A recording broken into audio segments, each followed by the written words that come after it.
Muy bien, y a propósito de las elecciones que se van a realizar este 2 de octubre, es importante contar con toda la información a la mano, no solamente las hojas de vida, las propuestas de los candidatos, sino también quienes todavía están habilitados para continuar en contienda, porque algunos ya han sido retirados por el Poder Judicial, sin embargo todavía continúan haciendo campaña.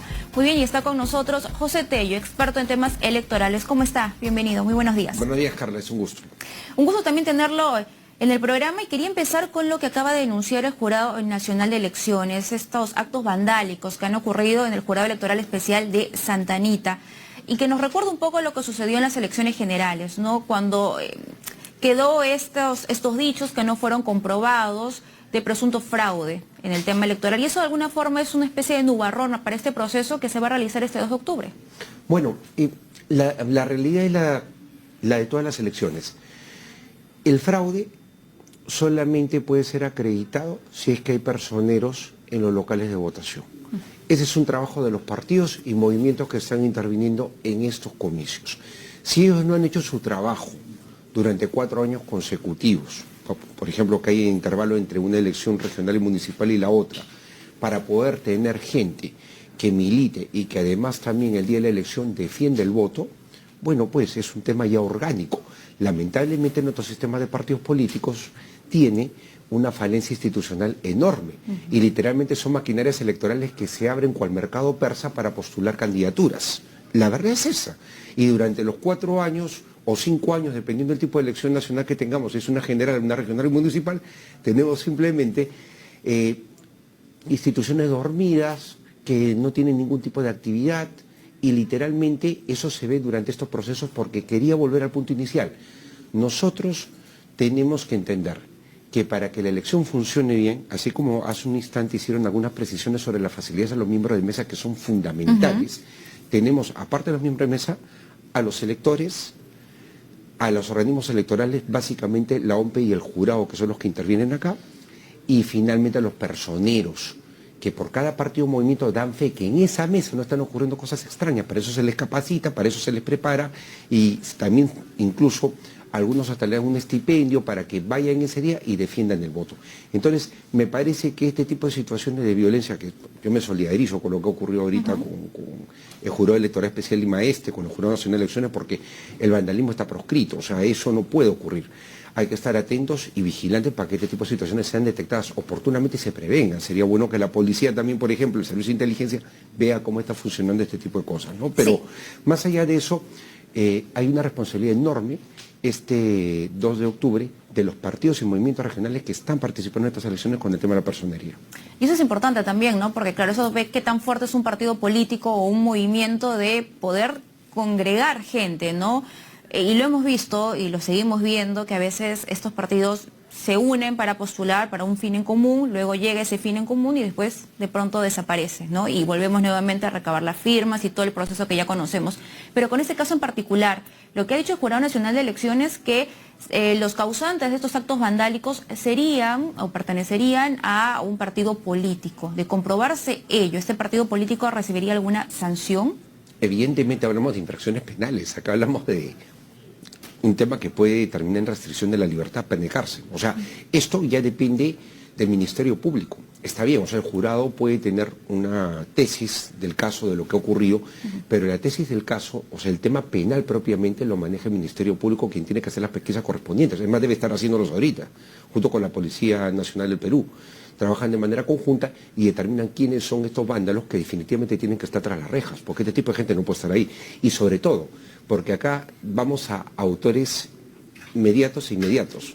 Los mediatos, los que están atrás, los que dieron la orden, ya, esos también tienen que definitivamente pues responder por este hecho delictivo, que sin lugar a dudas, sí, pues ahora que tenemos la observación internacional ya afincada en el país, porque estamos ya a puerta de la elección, evidentemente observación nacional y extranjera van a advertir pues que este tipo de situaciones no deseables en verdad sí empañan al proceso. Es una lástima que este ataque aparentemente, porque hay que ser cautos, venga de alguna organización política. Efectivamente, y eso la investigación lo tiene que determinar. Por supuesto, por supuesto. Otro tema también que me parece importante tiene que ver con estas tachas a los candidatos, porque ya estamos a puertas de estas elecciones y el tema del padrón es que los partidos figuran ahí. y algunos todavía continúan haciendo campaña. Entonces el elector se confunde porque muchas veces sucede que no tiene la información a la mano o no la recuerda y termina votando por alguien que no va a poder ser elegido porque ya quedó fuera de contienda. ¿Qué es lo que ha sucedido con este partido político Cajamarca Siempre Verde, con el tema de Joaquín Ramírez y su candidatura a la alcaldía provincial de Cajamarca?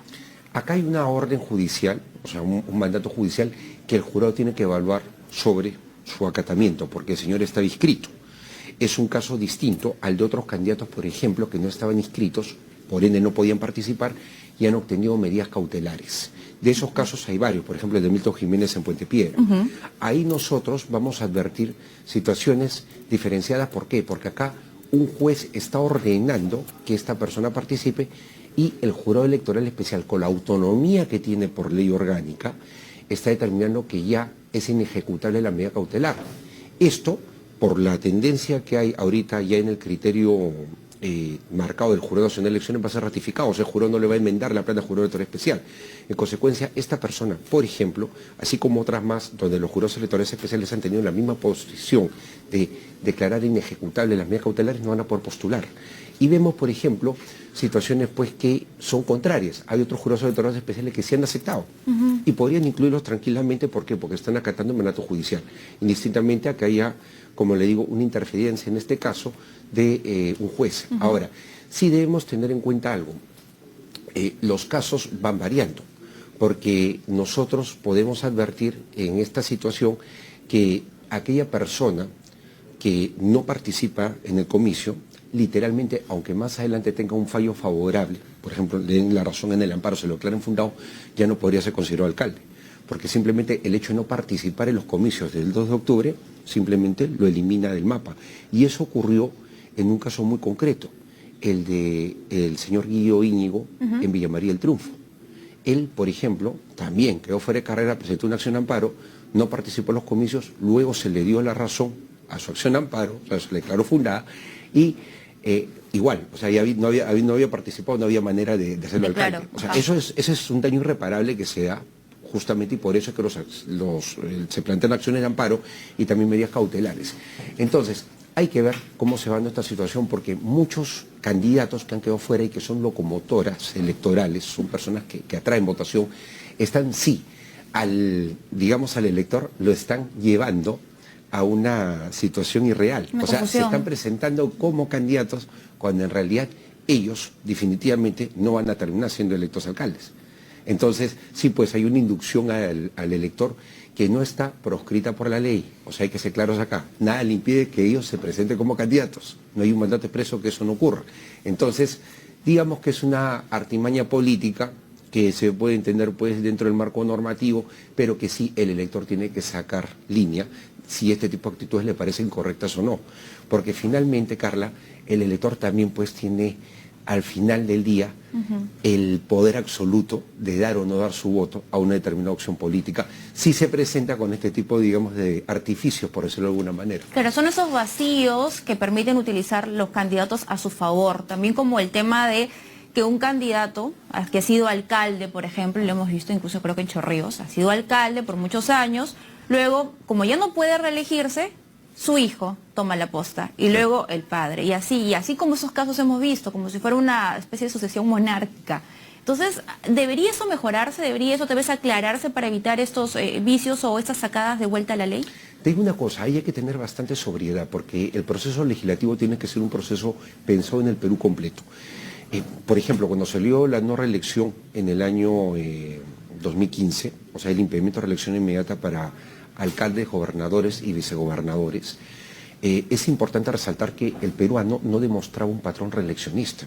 O sea, si no tomamos digamos, los resultados que tuvimos nosotros en las elecciones de 2014, que fue la última donde hubo reelección, en ese proceso el 12% de autoridades municipales provinciales fue reelegida y el 17% de alcaldes distritales. O sea, si uno se pone a ver, incluso la elección congresal era el 22%.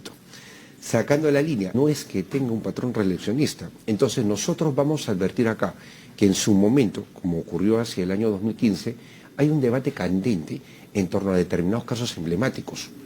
Estaba el del señor Miyashiro, el del señor Lucho Bueno, el del señor Felipe Castillo, o sea, casos emblemáticos, y me tomo la libertad de decirlo porque esto es materia de estudio, o sea, eran casos de reelecciones muy notorias y por largos periodos. En el interior también había otras personas. En consecuencia, hay que entender también que esta lógica de aplicar, por ejemplo, ese impedimento de no reelección, finalmente se vio como un hecho que era por casos emblemáticos, más no por el común de todo el país. En consecuencia, hay que tomar ese tipo de cosas de manera fría. Particularmente, yo sí considero que debería haber una reelección.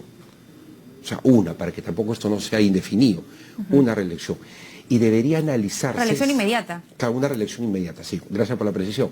Y debería analizarse, Carla, otros supuestos de, digamos, de elusión a la no reelección. Porque, por ejemplo, esta figura de que un alcalde, o sea, en ejercicio, luego se presente como candidato a primer regidor, que no está prohibido.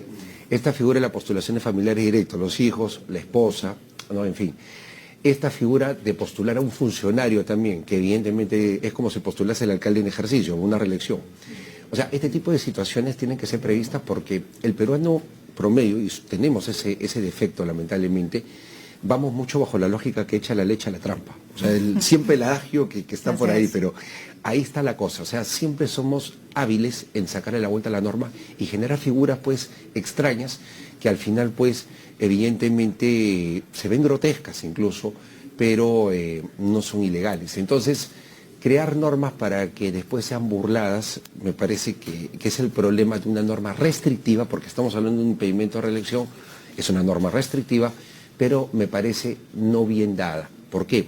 Porque lamentablemente también se trabaja mucho en nuestro país en gabinete. O sea, no existe, digamos, una experiencia práctica real que sea tomada en cuenta y que vaya más acorde con la realidad. Se piensan en modelos que pueden parecer muy buenos, pero están bien para la academia, más no para la realidad. Bueno, ha simplificado un panorama que efectivamente estamos arrastrando y lo venimos repitiendo desde hace muchísimos años. Incluso también cuando todo eso está ligado al tema de la corrupción, de investigaciones. Si bien es cierto, existe la presunción de inocencia, sin duda, pero ya hay algunos procesos que van bien avanzados y que todo indicaría que va a terminar en una sentencia, ¿no? Una primera sentencia, y esta podrá ratificarse con una sentencia firme. Pero ya pudieron haber sido elegidos y nuevamente volvemos a este círculo vicioso. Tenemos gobernadores regionales. Tenemos alcaldes que están detenidos, están siendo investigados y algunos con sentencia. Entonces, ¿dónde queda esa figura del que el alcalde debe ser un buen vecino? Porque ya se ha dejado de lado, muchas veces los candidatos ni siquiera viven en el distrito al que están postulando. Claro, acá por ejemplo, el tema del distrito que tú mencionas es el domicilio múltiple y la norma electoral municipal prevé la aplicación del domicilio múltiple. Debería, en mi opinión, ser vecino, pero vecino residente. O sea, eso hay que dejarlo bien claro. No por el hecho que yo tenga una propiedad o tenga un negocio, una actividad laboral, me considero pues candidato y me considero vecino. El vecino es el que, digamos, las 24 horas siente cómo funciona su municipio, qué servicios le da, qué necesidades hay en la población y obviamente tiene otra empatía hacia la jurisdicción, hacia el distrito o provincia donde pertenece. Pero si nosotros vemos, por ejemplo, acá ya has mencionado algunas cosas que son importantes de tener en consideración. Nosotros vemos, por ejemplo, el hecho de personas denunciadas. Eso en rigor no está impedido, porque las personas que están denunciadas deberían postular, pero lo que sí me parece es que debería obligarse más a los partidos y movimientos regionales a que utilicen el sistema de la ventanilla única electoral, la VUE. ¿Por qué? Porque en este caso, por ejemplo, hemos visto en las últimas elecciones que más o menos se ha utilizado de 112.000 candidaturas, 39.000, o sea, vemos digamos un desuso de algo que está a la mano para filtrar candidatos.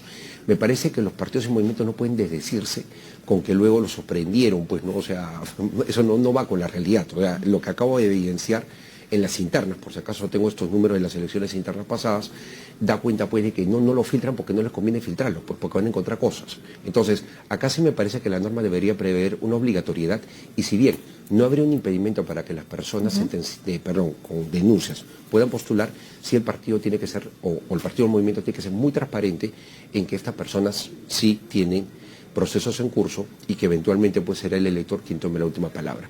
Pero luego de eso también quiero señalar algo. Si una persona tuviese, por ejemplo, más adelante, producto de un proceso en curso, una sentencia en primera instancia, ya siendo alcalde, o en este caso, podría ser vacado. ¿Por qué? Porque tendríamos el efecto de la causal sobreviniente, como ocurrió en el caso de Jorge Muñoz. Jorge Muñoz, por ejemplo, tiene una causal de vacancia por, en este caso, impedimento sobreviniente, porque él asume en su momento el directorio del CEDAPAL. Y de acuerdo a la ley electoral, estaba impedido, específicamente en el artículo 8 de la ley de elecciones municipales, estaba impedida una persona de postular si es que tenía un cargo de director. Entonces, por ejemplo, ahora hay un impedimento que las personas que son sentenciadas en primera instancia puedan postular. En consecuencia, ese impedimento, si sobreviniese ya en ejercicio de la alcaldía, ahí, por ejemplo, podría haber una causal de vacancia inmediata por parte del Consejo que, bajo el principio de legalidad, sería ratificado por el Jurado Nacional de Elecciones, como ya lo viene haciendo en criterios del famoso impedimento sobreviniente en tema municipal. Quiero resaltar que falta en el país, y es muy importante que esto se tome en cuenta, una reforma política ya integral. Y acá es importante, por ejemplo, irme a un punto. Las causales de vacancia de autoridades regionales no está homologada con las causales de vacancia de autoridades municipales. En consecuencia, tenemos unos vacíos enormes cuando se trata de gobiernos regionales para el tema de la vacancia. El nepotismo, por ejemplo, no está previsto, o sea, como causal de vacancia, pero sí lo está previsto en el tema municipal. Entonces, ahí, por ejemplo, hay un trabajo muy importante de desarrollo en una norma que de origen fue muy mal dada, como la Ley Orgánica de Gobiernos Regionales. ¿Y por qué digo esto? Porque nosotros, si retrocedemos en el tiempo 20 años atrás, vamos a darnos cuenta que para las elecciones del 2002 tuvimos nosotros una situación bastante particular. Tuvimos autoridades regionales electas sin tener una ley orgánica vigente. En consecuencia, más allá del contexto político particular durante el gobierno de Alejandro Toledo, y esas elecciones en específico, tenemos que ver que esta norma sí tiene que ser mejorada porque urge, sobre todo, ver este tema de control político sobre las autoridades regionales. Sí, entonces es importante, ¿no? Porque claro, ahora cuando pasa el tiempo y uno va viendo estos casos que no configuraban o no se veían con tanta frecuencia y se veían como hechos aislados, ahora aparecen la regla y por eso es importante tener las cosas claras y sobre todo, y eso tiene que seguir siendo enfático, ¿no? Todavía falta muy poquito nada más para las elecciones, pero es importante que el ciudadano, porque a fin de cuentas es él quien castiga o premia con su voto a un determinado partido político o también a una persona, así que es importante que esté bien informado. Así es. Muy bien, muchísimas gracias. Gracias, Ha sido Carlos. con nosotros José Tello, experto en temas electorales.